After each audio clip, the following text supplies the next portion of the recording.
What are the best strategies for long-distance fire pump relays?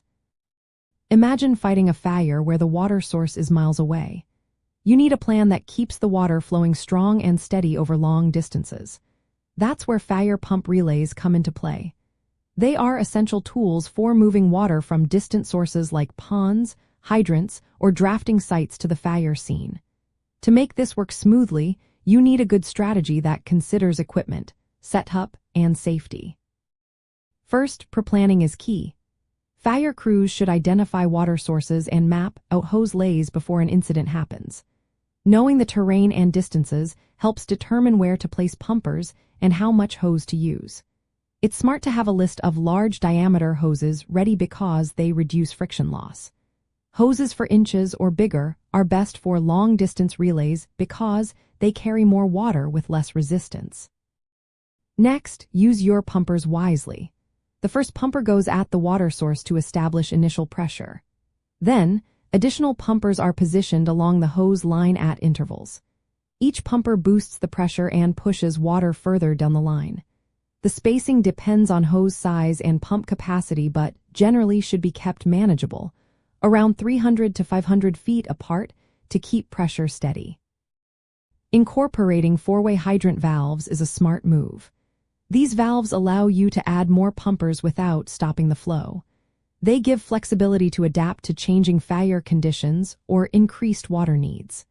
For example, if the fire gets bigger, you can add another pumper easily without interrupting the water supply. There are two main relay methods to consider. The maximum distance relay calculates the farthest pumpers based on hose size and flow needs. It's planned ahead of time and used at high-hazard sites. The constant pressure relay keeps a steady pressure, often around 100 pounds per square inch, from the source. Excess pressure is bled off with dump valves, making it easier for operators to manage. This method reduces radio traffic and simplifies coordination. When laying hose, avoid sharp bends and unnecessary fittings. These cause extra friction loss and reduce flow.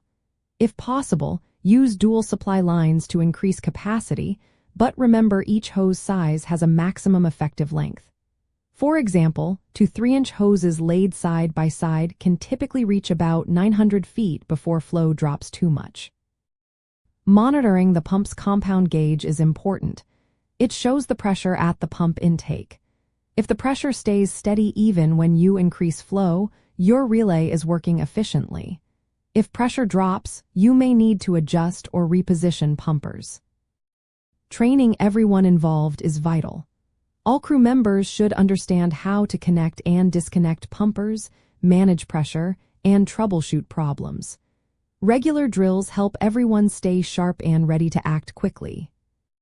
In summary, the best strategies include thorough pre-planning, using large diameter hose, placing pumpers at strategic intervals, incorporating four-way hydrant valves, and choosing the relay method that fits your situation.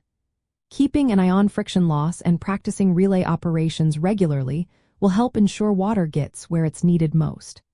This teamwork and preparation make all the difference in fighting fires effectively over long distances.